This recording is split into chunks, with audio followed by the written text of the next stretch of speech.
Olá pessoal, bom sábado a todos, seja bem-vindo a mais um culto online aqui da nossa igreja do Cambuci. Que Deus abençoe você, que Deus esteja sempre fortalecendo a sua vida e fazendo com que esses momentos que estamos passando aqui pela internet possa ser algo proveitoso e abençoado para mim e para você. Nós acabamos de ter a nossa escola sabatina, uma escola sabatina muito especial, né, com várias pessoas participando, o nosso pastor Hércules conduzindo a lição. Então, eu tenho certeza que foi algo assim, bem proveitoso e bem especial para cada um que participou. Então, agora é o momento do nosso culto.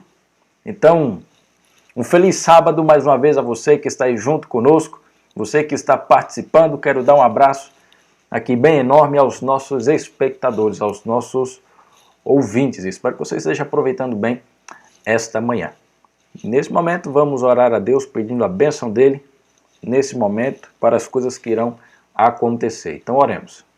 Querido Deus, Pai amado Senhor, agradecemos a Ti pelo cuidado, pelo carinho, pela atenção e pela forma como o Senhor tem nos conduzido. Agradecemos pelo período da escola sabatina que o Senhor nos concedeu e agora pedimos a Tua bênção no culto divino e que tudo seja para a honra e glória do Teu nome. Esteja conosco, só que pedimos, agradecemos, em nome de Jesus. Amém. E nesse momento, quero então já passar para vocês a nossa reflexão, o nosso momento de mordomia dessa manhã. Então preste atenção nesse vídeo que nós iremos assistir agora. Como você pode ajudar seus filhos a desenvolver um gerenciamento inteligente dos recursos e convidar a Deus para a vida financeira? Veja o que Ellen G. White sugere. 1. Que pais e professores devem fazer do estudo dos números algo muito prático, bem cedo na vida dos filhos. 2. Os filhos devem aprender através da prática como usar corretamente o dinheiro. 3. Esse dinheiro pode ser fornecido pelos pais, como mesada, ou ser conquistado pelos filhos. 4. Os filhos devem usar o dinheiro para suprir necessidades reais, como comprar suas roupas, livros e outras coisas úteis. 5. Eles devem ser ensinados na arte de selecionar e comprar estas coisas. 6. É importante que eles prestem contas de suas despesas. E poderíamos sugerir também que uma nova mesada apenas seja dada depois que esta prestação de contas das despesas tenha sido apresentada. Se eles são ensinados a colocar primeiro Deus, eles escolherão dizimar e o pacto como as duas primeiras ações, logo depois de receber qualquer nova entrada. A poupança será então o próximo passo. Tudo isso antes que o dinheiro seja usado para qualquer outra despesa. Isso os ensinará a ter uma vida de simplicidade e frugalidade, mais de acordo com o estilo de vida cristão. Ellen G. White também diz que essas lições em tenra idade não apenas a incentivarão hábitos de benevolência, mas também os ensinarão a dar, não por um mero impulso do momento, mas regular e sistematicamente. E os ajudarão a lembrar que é a verdadeira fonte de sua renda, unindo seus corações àquele que é o verdadeiro provedor.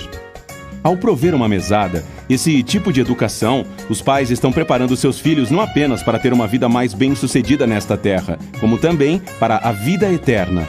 Ao devolver o dízimo e o seu pacto, ore pelas gerações mais jovens da igreja. Coloquemos nossos desejos por último e, primeiro, Deus.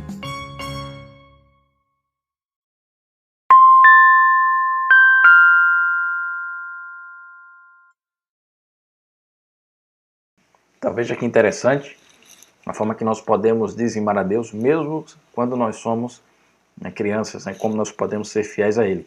E já aproveitando, chama toda a criançada, chama toda a garotada e vamos para o nosso momento aqui bem especial da nossa adoração infantil. E então é uma mensagem muito especial, porque hoje é o nosso 13º sábado do segundo trimestre, não é? Se estivéssemos de forma regular na igreja, hoje seria um sábado bem especial, um culto bem especial, promovido pelas nossas crianças.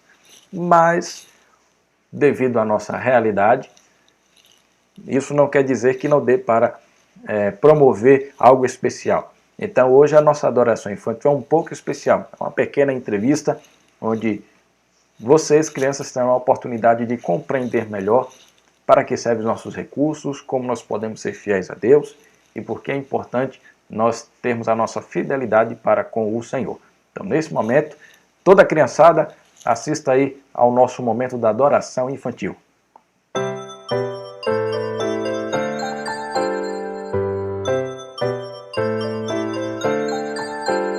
Olá, bom dia, tudo bem? Feliz sábado! Que bom que você já está aí esperando este momento especial da adoração infantil.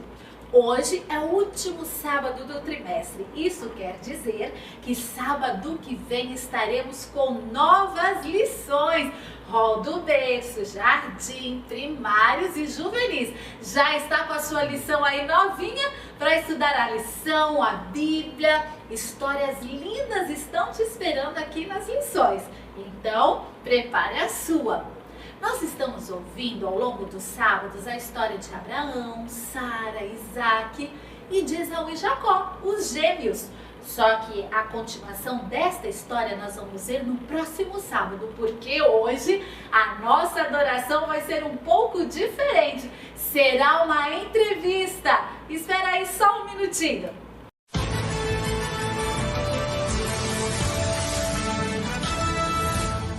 Muito bem, já estamos aqui para a nossa entrevista. Eu estou aqui com meu amigo Marco Antônio, muito obrigada por estar aqui. E o tema que nós vamos conversar é sobre dízimo. Para muitos de vocês, esse já é um tema bem conhecido, vocês devolvem o dízimo, mas para outros ainda não. Então vamos entender um pouquinho. E as perguntas foram feitas por amiguinhos de vocês. A primeira pergunta, Marco, vem do Tiago. O Tiago quer saber o seguinte: se Deus é dono de todas as coisas, o rei do universo, o rico e poderoso, por que ele precisa do nosso dinheiro, do nosso dízimo? Olá, professora Janice. Olá, amiguinhos. Realmente, Deus não precisa do nosso dinheiro. Na verdade, Ele colocou essa regra na Bíblia para que nós possamos ser mais fiéis, mais bondosos, menos egoístas e ainda ajudarmos na pregação do Evangelho. Que bom, eis aí os verdadeiros motivos, né? De nós devolvermos o dízimo, porque tudo é de Deus, né? Nós apenas vamos devolver o que já pertence a Ele. O Gustavo fez uma pergunta muito interessante. O Gustavo ganhou R$100 de presente. Muito dinheiro para uma criança, hein? É verdade. Mas diz que da família fizeram uma vaquinha com vovô, a vovó, tio, tudo, deu R$100 de presente para ele. E o Gustavo quer saber desses R$100, quanto que ele deve devolver a Deus? Professora Janice e Gustavo, muito boa essa pergunta, sabia? A Bíblia nos diz que nós devemos devolver o nosso dízimo sobre tudo que Deus nos dá, professora. Se o Gustavo ganhou R$100, então sabe quanto que ele vai devolver para Jesus? Ele vai devolver R$10, porque R$10 é 10% de R$100, que é o valor que ele ganhou. Muito bem, respondido aí, Gustavo. Agora o Tiago quer saber o seguinte: ele não ganhou R$100, ele ganhou bem menos. Na verdade, eu quero contar com você, Marco, quanto ele ganhou. Vamos lá? Ele ganhou 1, 2, 3, 4, 5, 6, 7, 8, 9, R$10. É bem menos que 100. Ele também tem que devolver o dízimo de só R$10? Olha, professora, que pergunta interessante. Deus é muito bom, Ele nos considera todos iguais, sabia?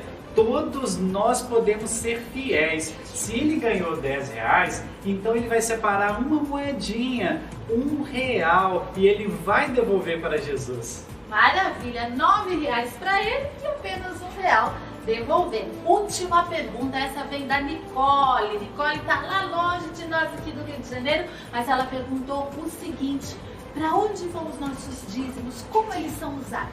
Olá, Nicole, gostei da pergunta, viu?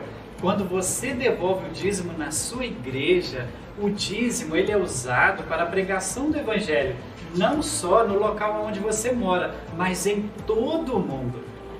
Isso aí, muito obrigada, Marco Antônio. Foi muito esclarecedoras as suas respostas. Eu quero ler com as crianças, com você também, o que a Bíblia diz sobre este tema. Malaquias 3:10 diz assim: trazei todos os dízimos à casa do tesouro, para que haja mantimento na minha casa. Você pode orar para nós, por favor? Vamos orar então, amiguinhos? Querido Deus, muito obrigado porque o Senhor nos dá muitas coisas. Muito obrigado pelos teus ensinamentos da Bíblia. Queremos lhe pedir agora que abençoe os dízimos para que outras pessoas possam também te conhecer.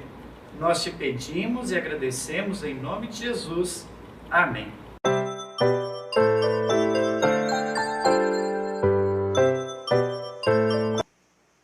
Então veja, crianças, como nós podemos ser fiéis a Deus e como mesmo nas pequenas coisas nós podemos fazer uma grande diferença no trabalho missionário do Senhor, contribuindo com nossas finanças.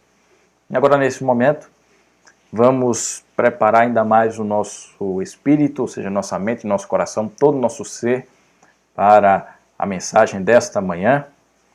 E para isso nós vamos cantar alegremente o hino do nosso inário Minha Esperança, 253 do nosso inário, onde nós vamos relembrar aqui um pouquinho por meio desta música onde deve estar firmada a nossa esperança, onde deve estar firmada a nossa fé, e mesmo em meio às dificuldades, nós não devemos esmorecer, porque Cristo ele está conosco. Então cante aí junto conosco essa música tão linda e tão profunda em sua letra, em sua mensagem.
Então, que maravilha! Nossa fé firmada em Deus, firmada no Senhor, firmada naquele que é o autor e consumador da nossa fé. Então, com esse pensamento, feche seus olhos e vamos orar ao nosso Deus. Oremos. Querido Deus, Pai amado Senhor, quero agradecer a Ti, ó Pai, pelas bênçãos que o Senhor nos concede, pela graça que o Senhor nos dá e pela fé que nos fortalece. Senhor, que possamos a cada momento estar firmados no Senhor. Que a nossa esperança esteja no Senhor. E que nesse momento que iremos estudar a Tua palavra, o Senhor abra nossas mentes, ilumina os nossos corações, para que possamos compreender aquilo que o Senhor tem a nos dizer. Ajude-nos, ó Pai, a praticar aquilo que o Senhor nos ensina e a servir de luz e testemunho para outras pessoas. abençoe a cada um que está nos acompanhando, que está nos assistindo, e que tudo seja para a honra, glória, isso que pedimos, agradecemos, em nome de Jesus. Amém. Então, Deus abençoe.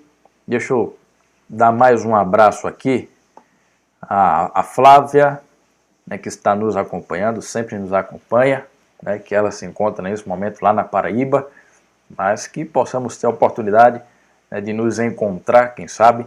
Também a Maria, que está lá do Maranhão nos assistindo, que Deus abençoe você, Maria. Ao nosso querido irmão Edgar, ao Ed, a nossa querida irmã Emília, a Raquel, que está lá em Gero Coelho nos acompanhando. Raquel, Deus abençoe você.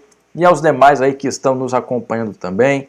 Eu não posso deixar de dar um abraço aqui ao meu amigo Maurício, lá de Osasco. Maurício, que Deus abençoe, tenha um bom sábado. E aos demais amigos, irmãos, colegas que estão nos acompanhando. E nessa manhã, o tema do nosso sermão é Não temas, ser forte. Nós iremos aprender uma história que já é bem conhecida, mas terá lições que são importantes para a nossa vida e que serve de alerta, mas também serve de fortalecimento para a nossa fé no momento em que nós vivemos. E o contexto dessa história é sobre otimismo e pessimismo. Assim, você conhece alguém que é muito pessimista? Aquele que olha para o horizonte e só vê o penhasco. Olha para as coisas ao redor e só vê desgraça. Você conhece alguém que é assim? Dá até dó de ficar do lado dessa pessoa. Você até tenta animar, mas parece que a coisa não anda. Sabe, o pessimismo é algo muito ruim na nossa vida. E principalmente no momento em que nós vivemos, né? Alguns pessimistas estão à flor da pele. Porque qual é a perspectiva de futuro que nós temos? Olhando para a realidade desse mundo, quase que nenhuma. Então, o otimismo, ele está sendo muito difícil de se manter no momento em que nós vivemos. Mas é necessário sermos otimistas. Então, a mensagem de hoje é tanto para otimistas como para pessimistas. E aqui eu quero introduzir uma pequena ilustração de um rei, que ele tinha uma filha, ele tinha um desejo de casar, né, sua filha, mas ele queria alguém muito corajoso, alguém muito forte, ele não queria qualquer um que se casasse com a sua filha. Por isso ele propôs um desafio. Ele, no meio da cidade, colocou um tronco bem alto. No topo do tronco ele colocou a aliança, né, da sua filha.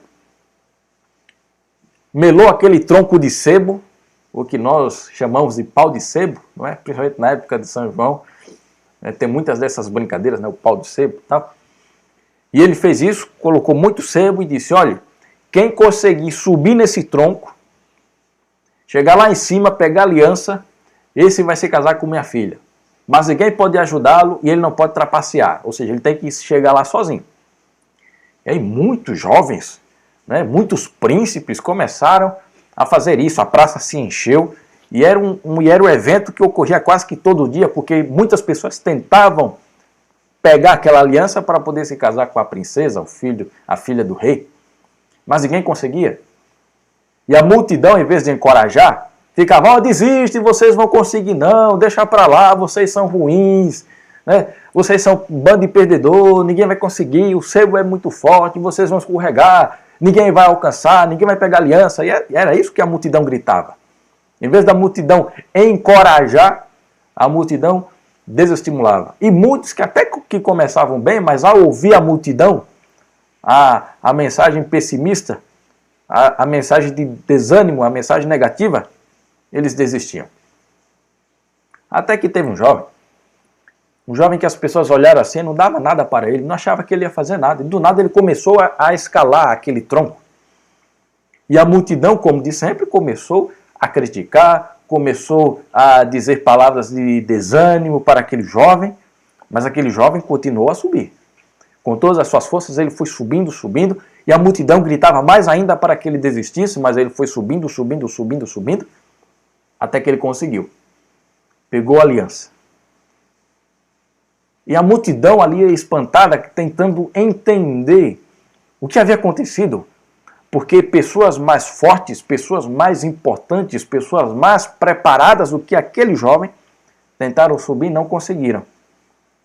Mas agora aquele jovem, magrinho, e você não dava nada para ele, ele conseguiu. E as pessoas chegaram perto dele e começaram a perguntar como foi que você conseguiu, o que foi que você fez. Mas aí ele não esboçava nenhuma reação, apenas só estava um pouco espantado, não falava nada. Até que descobriram que aquele jovem, ele era surdo. Ele não escutava. E por ele não ouvir, ele não perdeu sua concentração, palavras negativas não entraram em sua mente e ele conseguiu. E qual é a moral, a lição da história? Nós podemos estar dos dois lados.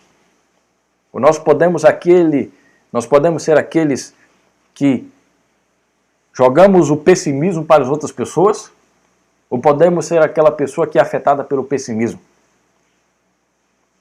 Mas a moral dessa ilustração é de que aquilo que é de ruim, aquilo que é negativo que as pessoas falam, eu tenho que ser surdo a elas. Eu não posso permitir que o pessimismo entre na minha mente, que invada o meu ser.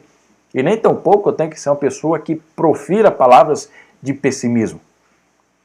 E nessa manhã, nós veremos um contexto, um relato bíblico que deixa isso muito claro.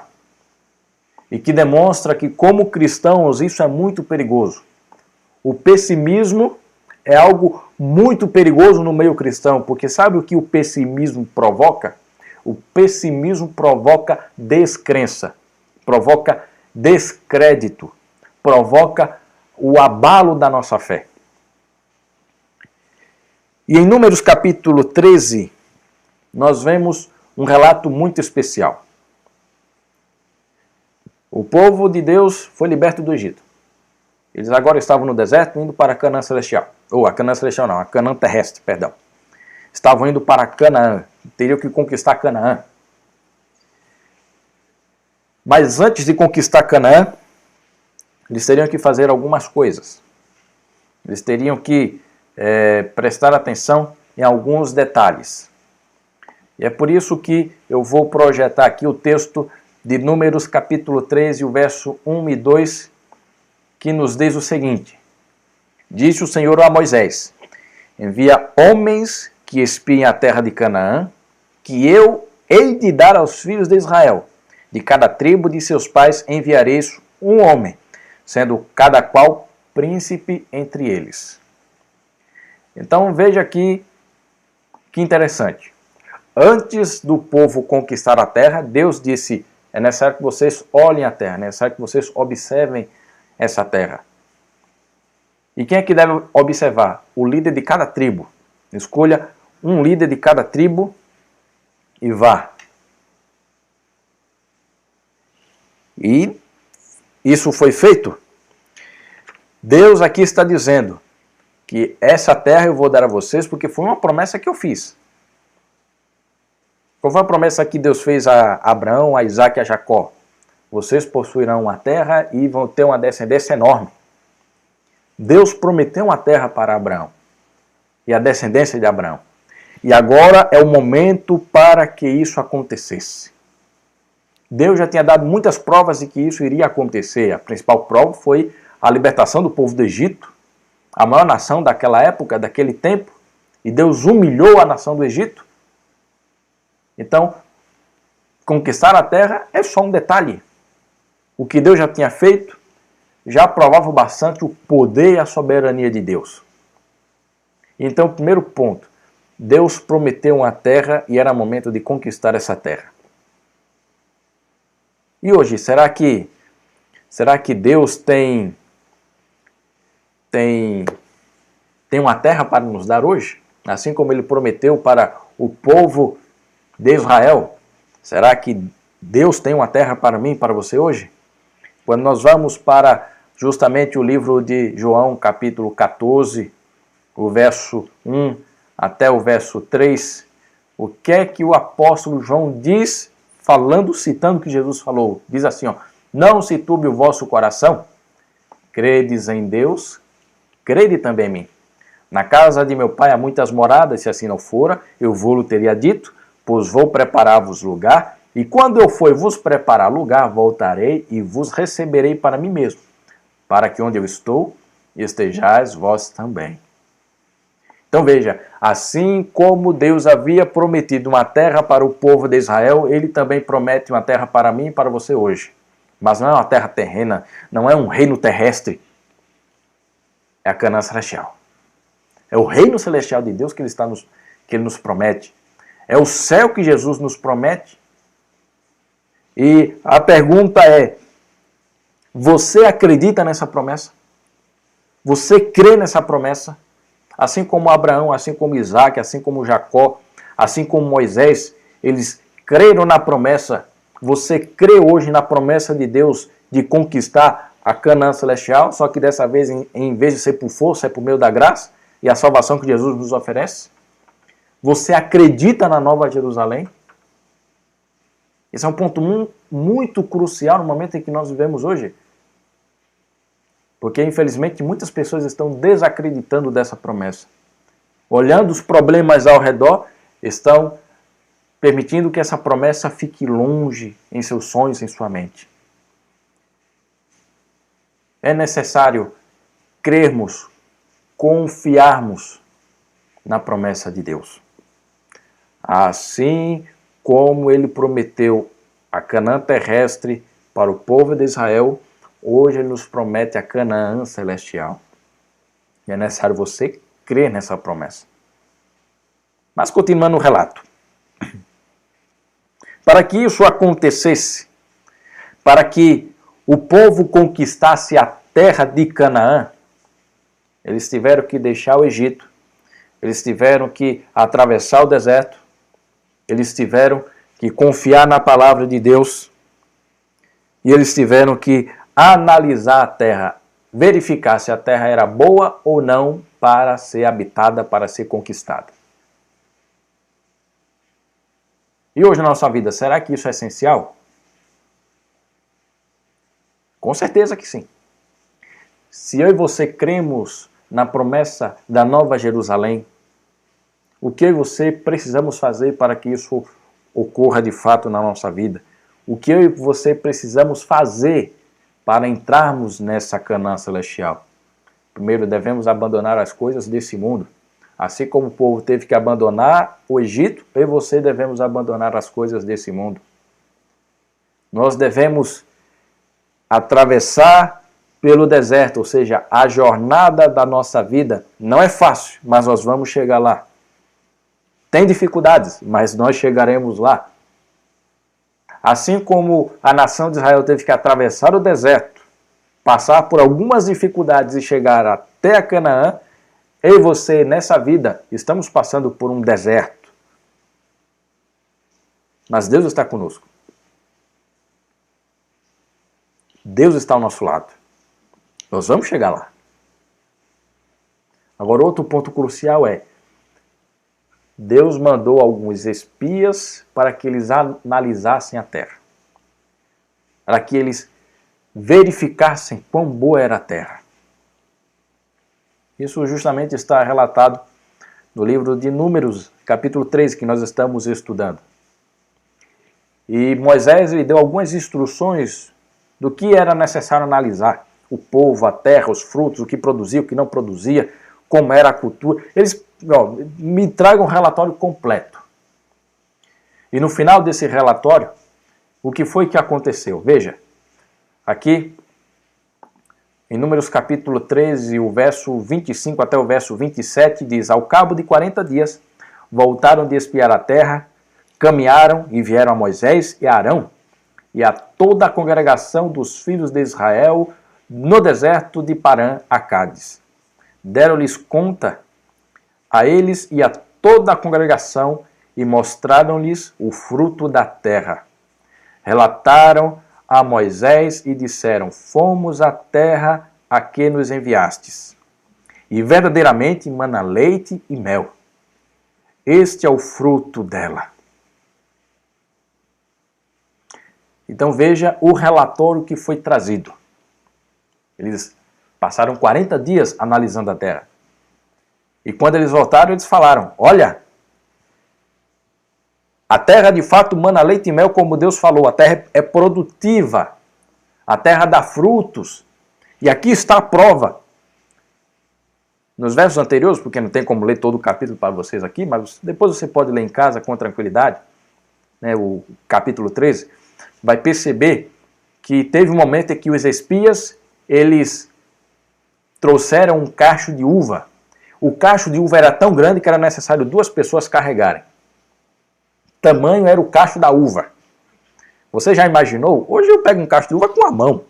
Né? Eu vou ali na venda, na feira, e um cacho, com a mão eu seguro um cacho.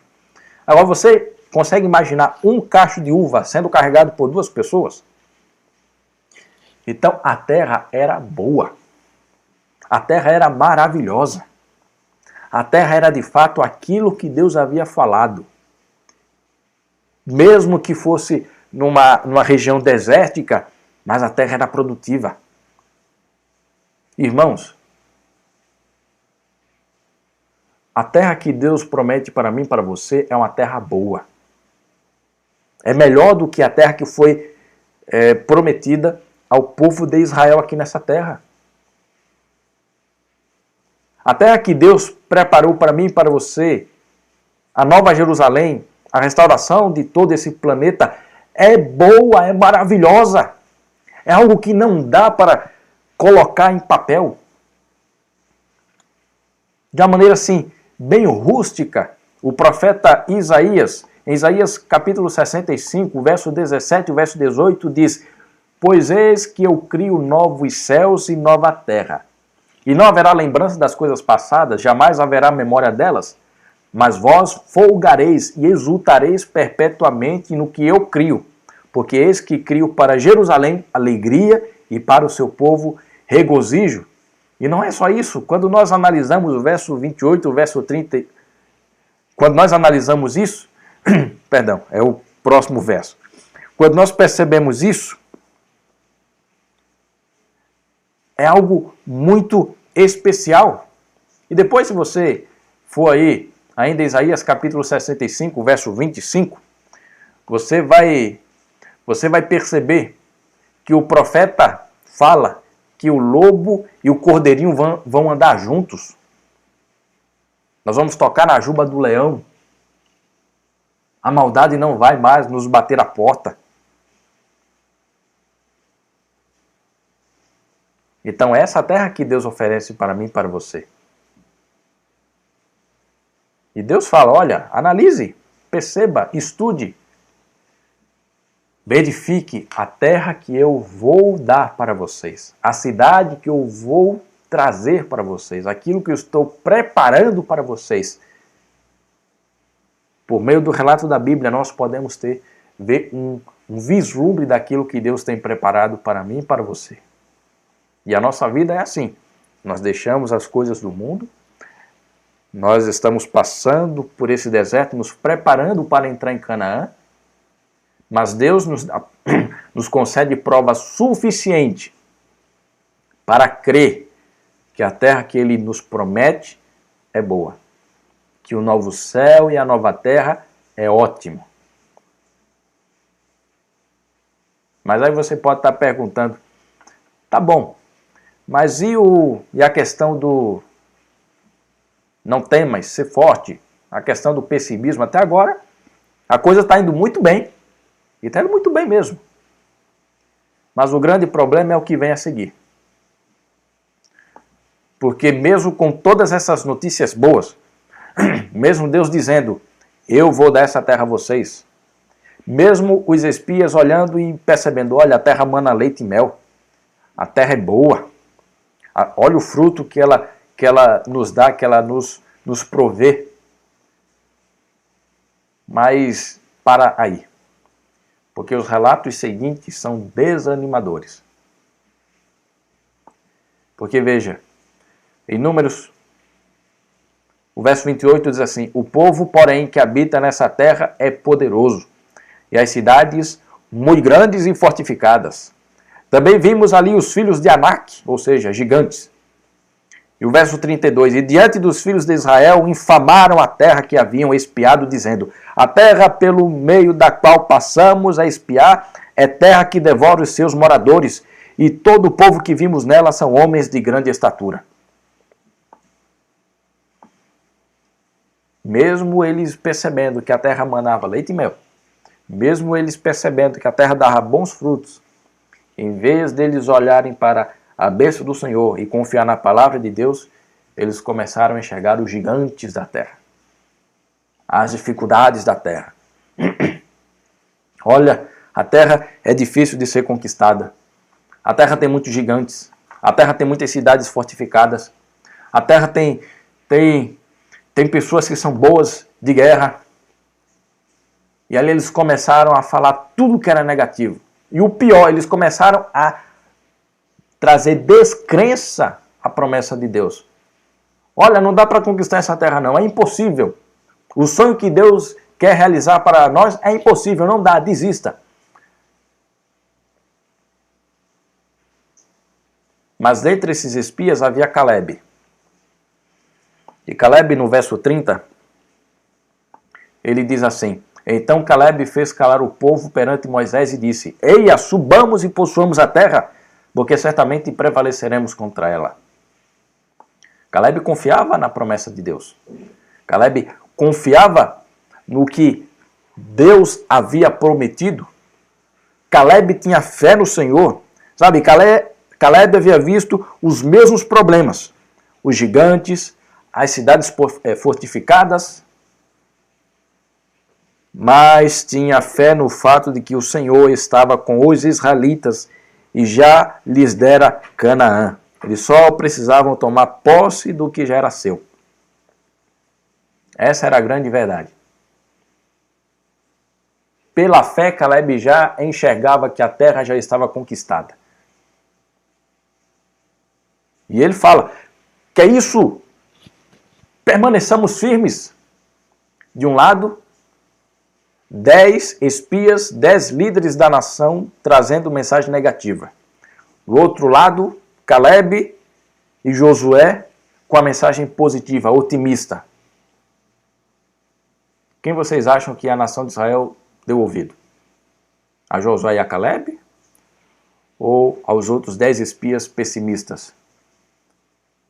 Pois bem, em Números capítulo 14, verso 1 e 2 diz: levantou-se, pois, toda a congregação e gritou em voz alta. E o povo chorou aquela noite. Todos os filhos de Israel murmuraram contra Moisés e contra Arão. E toda a congregação lhes disse: tomara tivéssemos morrido na terra do Egito ou mesmo neste deserto. A nação de Israel, em vez de confiar nas promessas de Deus, olharam para os pessimistas, olharam para os negativistas. Não sei se existe essa palavra, mas estou inventando aqui. Olharam para aqueles que viram as bênçãos de Deus, mas só enxergaram os problemas. Irmãos, onde é que nós estamos fixando os nossos olhos e os nossos ouvidos? Onde é que nós estamos colocando a nossa mente? Será que nós estamos olhando para as bênçãos de Deus ou será que nós estamos enxergando apenas as desgraças desse mundo? Onde é que você tem focado a tua vida? Onde é que você tem buscado refúgio? Será que muitas vezes estamos abandonando Deus e escolhendo um outro capitão? Porque olha o que diz o verso 4.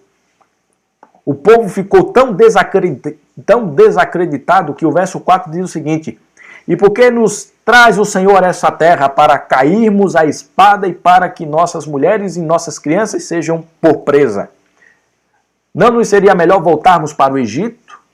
E diziam uns aos outros: levantemos um capitão e voltemos para o Egito. Olha que situação triste. Eles agora estavam difamando, estavam desacreditando da palavra de Deus, o Deus que havia libertado eles do Egito, o Deus que havia dado as 10 pragas, o Deus que havia lhes feito atravessar o Mar Vermelho, o Deus que proveu a coluna de fogo à noite e a nuvem durante o dia, o Deus que se fez presente no Sinai, o Deus que transformou águas amargas em água doce, o Deus que fez cair maná do céu, o Deus que trouxe aves para que eles comessem, o Deus que fez que saísse água da rocha, o Deus que fez tudo isso. Agora ele está dizendo, eu não quero mais esse Deus, eu quero um capitão e vamos voltar para o Egito. Tamanho foi o desânimo que abateu naquele povo, por causa das palavras dos 10 espias. E aqui nós podemos tirar lições para a nossa realidade. O que eu e você estamos fazendo hoje, a quem nós estamos dando ouvidos. E sabe o que é o mais triste? É que aqueles espias eram os líderes de cada tribo. Hoje, eu e você, aqui eu não quero falar de cargo, não quero falar de posição. Eu quero falar de função. Eu e você, hoje nós somos sacerdotes de Deus nesse mundo. Não importa qual cargo você tenha na igreja. Se eu e você não somos servos de Deus, nós somos sacerdotes. De pastor a zelador, todos nós somos sacerdotes no reino de Deus. Assim como o apóstolo Pedro diz, nós somos raça eleita, sacerdócio real. Nós somos os líderes espirituais para esse mundo que está em trevas. E qual tem sido a nossa mensagem? Tem sido a mensagem de ânimo ou tem sido a mensagem de desânimo? Eu e você, nós estamos como Caleb e Josué, crendo na promessa e na palavra de Deus, ou será que nós estamos como os 10 espias, olhando para as desgraças do mundo, dizendo, tem jeito, mas não. Por causa disso, por causa da descrença, por causa do descrédito, por causa da atitude deles quererem abandonar Deus e querer voltar para o Egito, aquela geração, ela não entrou em Canaã. Aquele povo não entrou em Canaã. Deus ficou tão irado que ele falou, por causa disso, vocês vão passar 40 anos no deserto. Essa geração agora que saiu do Egito não vão entrar em Canaã. Quem vai entrar são os seus filhos, os seus netos. Vocês não entrarão. Com exceção de Caleb e Josué, porque eles creram na minha palavra. Mas o restante, vocês não entrarão em Canaã. Vocês vão morrer aqui no deserto. Olha que triste. Olha que terrível. E o que é que nós podemos aprender para mim e para você hoje? Por causa da incredulidade, aquele povo, aquela geração não entrou em Canaã. Morreu no deserto. Hoje muitas pessoas se perguntam por que Jesus não voltou ainda. Por que Jesus está demorando? Por que Jesus já não resolveu tudo isso? Quando eu olho para a Bíblia, sabe qual é a única resposta que me vem na mente? Jesus não voltou ainda por causa da nossa incredulidade. Por causa da nossa descrença. Porque, em vez de olharmos para as bênçãos de Deus, estamos olhando para as desgraças do mundo e perdendo a nossa fé.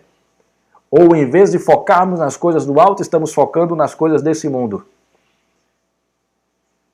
Em vez de querermos entrar na Canaã, muitos estão querendo voltar para o Egito. Irmãos, infelizmente, Jesus não voltou ainda, porque a incredulidade é grande. Aquilo que aconteceu no deserto está acontecendo hoje. Muitos de nós contemplamos a Canaã, mas não queremos entrar em Canaã, queremos permanecer no Egito. E infelizmente isso é muito triste para mim e para você. Não permitamos que a descrença invada o nosso coração. Não permitamos que isso aconteça. Sabe, diante das dificuldades, muitos se tornam incrédulos e desistem das coisas do alto. Almejam apenas as coisas da terra. Se desejássemos mais o céu em vez das coisas passageiras, quem sabe Cristo já teria retornado. Cristo não voltou ainda, não é porque a mensagem de Deus não está sendo pregada. Está sendo pregado sim. Aos 4 cantos da face dessa terra, aquilo que está lá em Mateus 24,14 está acontecendo. O evangelho está sendo pregado. Mas como está a minha crença nesse evangelho? Como está a minha fé nessa mensagem? O povo não entrou naquele momento. Eles tiveram que esperar mais 40 anos para poder entrar na Canaã celestial, ou na Canaã terrestre, perdão. E depois de 40 anos, o povo iria entrar novamente, o povo iria conquistar a terra novamente. Agora Moisés já era bastante idoso, já estava com seus 120 anos, já estava velhinho. E Deus já tinha falado para ele que ele não iria entrar em Canaã, ele não iria possuir a terra. E por isso ele necessitava de um sucessor. E que sucessor foi esse? Foi Josué, um dos que não desacreditaram da mensagem de Deus. Josué se tornou o sucessor de Moisés. E em suas últimas palavras, Moisés se dirigindo ao povo, que estava próximo para conquistar a terra, ele fala o seguinte: sede fortes e corajosos, não temais, nem vos atemorizeis diante deles, porque o Senhor vosso Deus é quem vai convosco, não vos deixará, nem vos desamparará. Por que Moisés estava dizendo isso? É para que a experiência de 40 anos atrás não se repetisse. Moisés aqui está reforçando: vocês vão conquistar a terra. Por isso, sejam fortes, sejam corajosos, não temas, não fique com medo, porque o Senhor estará com vocês. O Senhor é quem vai estar guiando.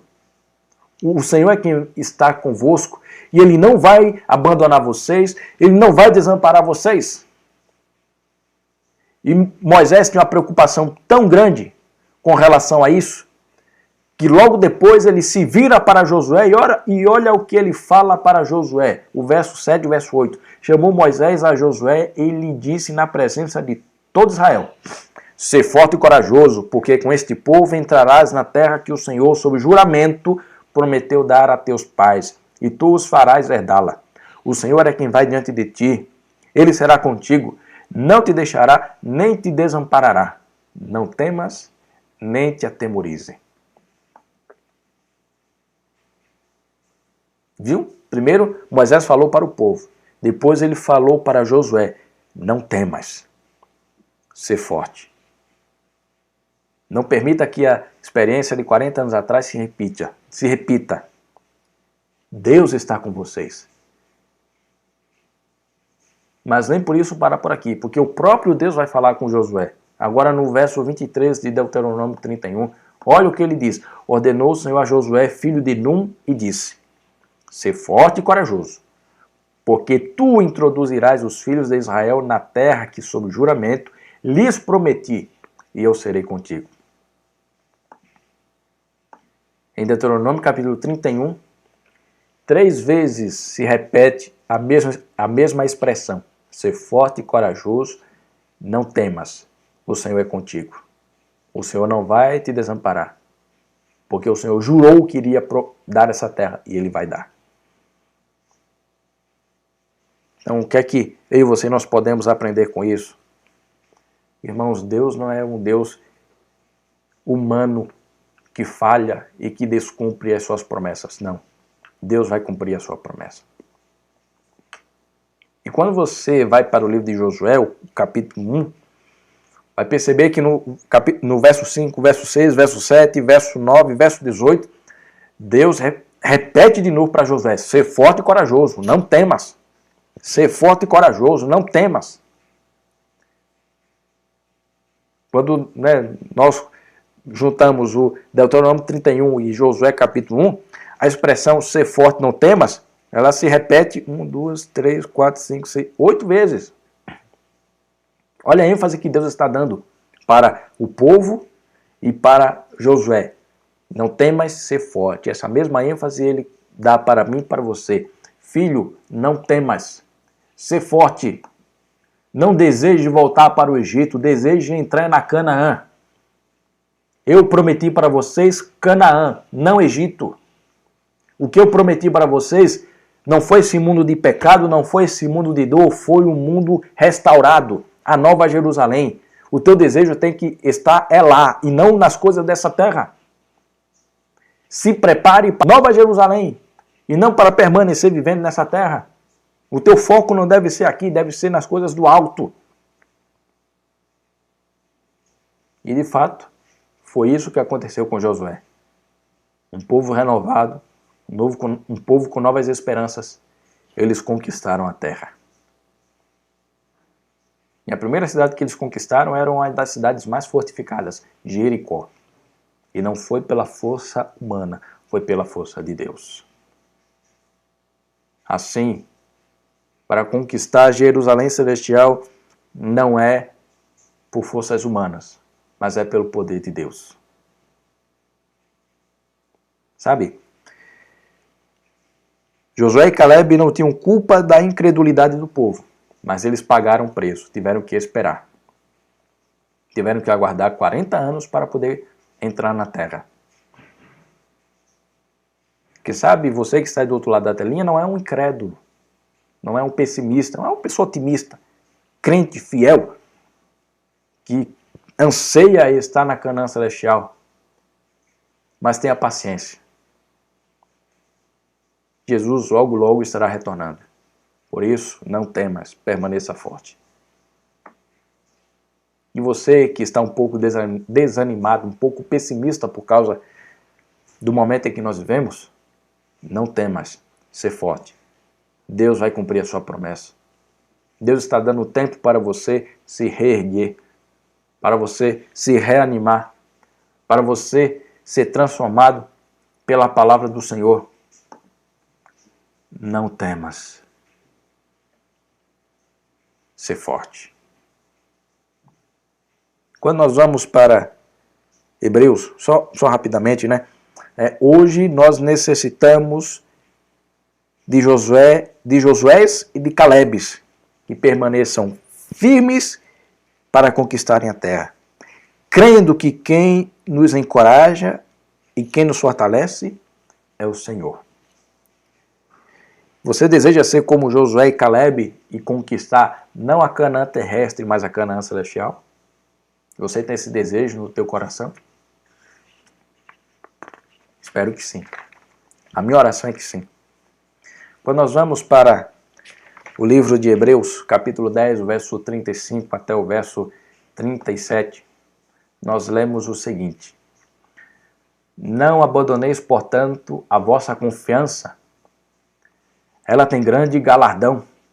Com efeito, tendes necessidade de perseverança, para que, havendo feito a vontade de Deus, alcanceis a promessa. Porque ainda dentro de pouco tempo, aquele que vem virá e não tardará.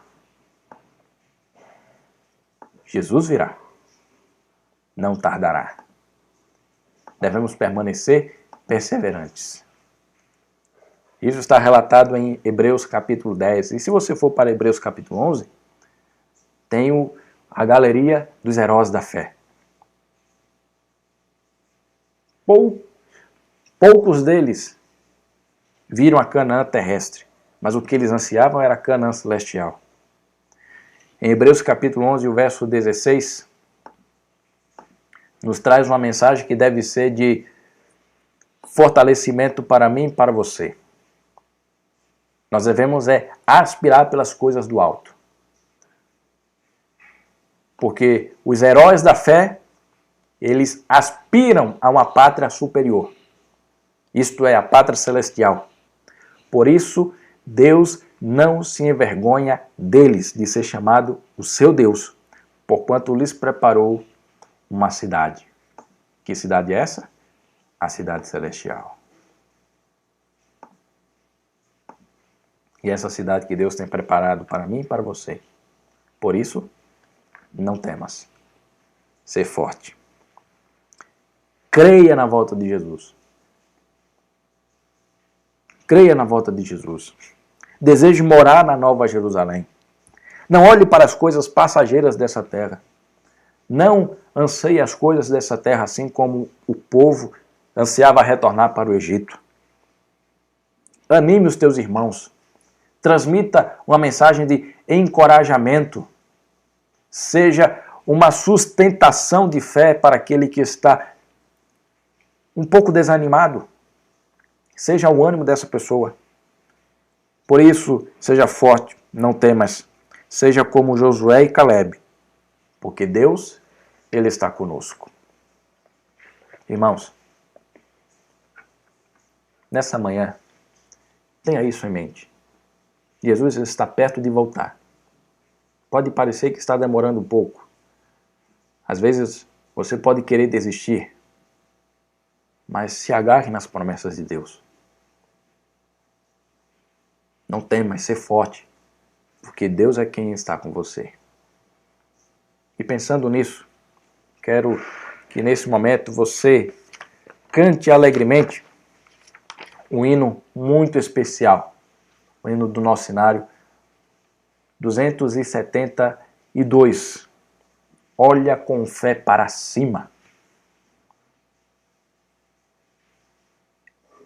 E que nesse momento você cante com todo fervor, com toda alegria.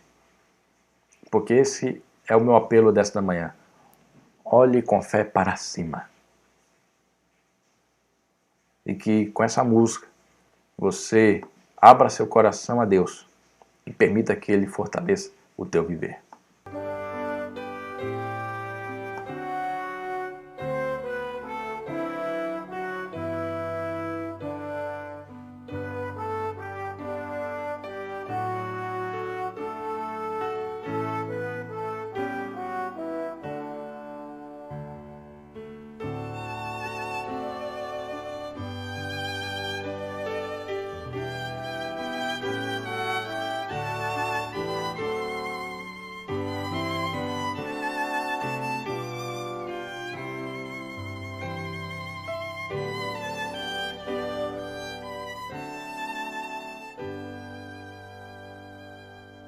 Quando te vem tristezas, dores ao coração, olha com fé pra cima, Deus dá consolação. Sempre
Então, meus irmãos, olhe com fé para cima. Cristo deve ser o teu foco. E com certeza, a sua promessa irá se concretizar. Portanto, não temas. Ser forte. Porque aquilo que Deus prometeu irá cumprir. E não tardará. Então, nesse momento, vamos orar a Deus, agradecendo pelo culto que tivemos hoje. Oremos. Pai amado Senhor, primeiramente queremos agradecer a Ti pela Tua graça, pela Tua misericórdia e pela forma como o Senhor nos conduz. Pela forma como o Senhor nos liberta. Obrigado, Senhor, pela Tua graça, pela Tua misericórdia. Mas, ó Pai, ajude-nos a sermos otimistas. Ajude-nos a olharmos para cima. Ajude-nos a olhar para Ti. Que as tristezas e as desgraças desse mundo não tire o nosso foco do céu. Não permita, Senhor, que as dores desse mundo tirem a nossa esperança. Senhor, que o erro que aconteceu com o povo no deserto não se repita hoje. Que nós não nos tornemos incrédulos, Senhor, por favor. Mas sim que a nossa fé seja fortalecida, crendo que nós adentraremos na Canaã celestial. Abençoe a cada um que nos assistiu, que nos acompanhou e que irá assistir depois. Ser presente na vida de cada um destes. Peço a Tua graça, a Tua misericórdia para cada família, para cada pessoa. Senhor, fortaleça a nossa fé. Tira de nós qualquer incredulidade. E nos fortaleça, tira de nós o temor, confiando que o Senhor é quem está conosco. Perdoa nossos pecados. Só que pedimos, agradecemos, no nome de Jesus. Amém. Então, meus amigos, meus amados, que Deus abençoe cada um de vocês.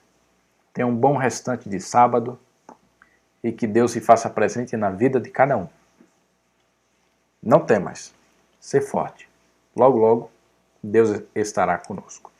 Então, um grande abraço para vocês e que a bênção do Senhor se faça presente na vida de cada um. Esteja atento em nossas redes sociais, nas nossas postagens, nossas mensagens, nossos avisos, para o que está ocorrendo, o que está acontecendo em nossa igreja. Tá bom? Então, fique atento e que Deus abençoe cada um de vocês. Um abraço e que a graça do Senhor se faça presente na vida de cada um. Amém.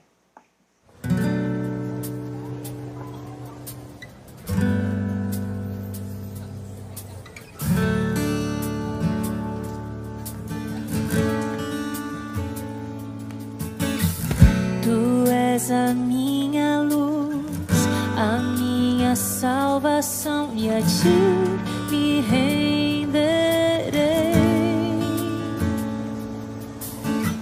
Se ao Teu lado estou, seguro em Tuas mãos, eu nada temerei.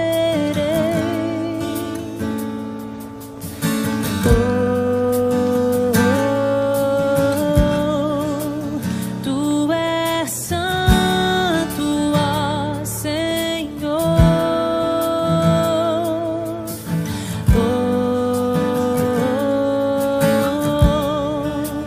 Tu és digno de louvor. Só em Ti confiarei, eu nada temerei. Em frente eu irei, pois eu sei que vivo estás e um dia voltarás do céu pra nos buscar, pra sempre reinarás. Aleluia.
vem Jesus.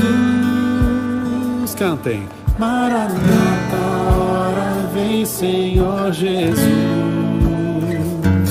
Vem Jesus,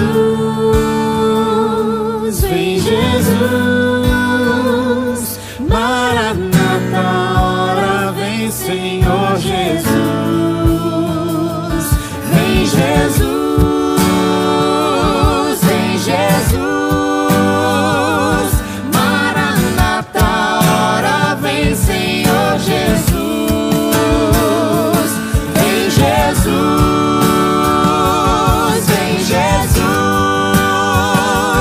Maranata, hora vem Senhor Jesus.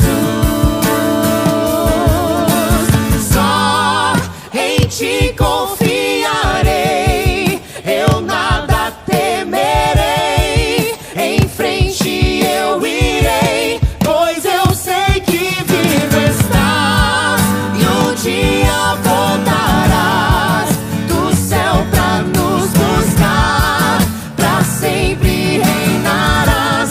Aleluia, só em ti confiarei, eu nada temerei. Em frente eu irei, pois eu sei que vivo estás e um dia voltarás do céu pra nos buscar, pra sempre reinarás. Aleluia, só em ti confiarei, eu nada temerei.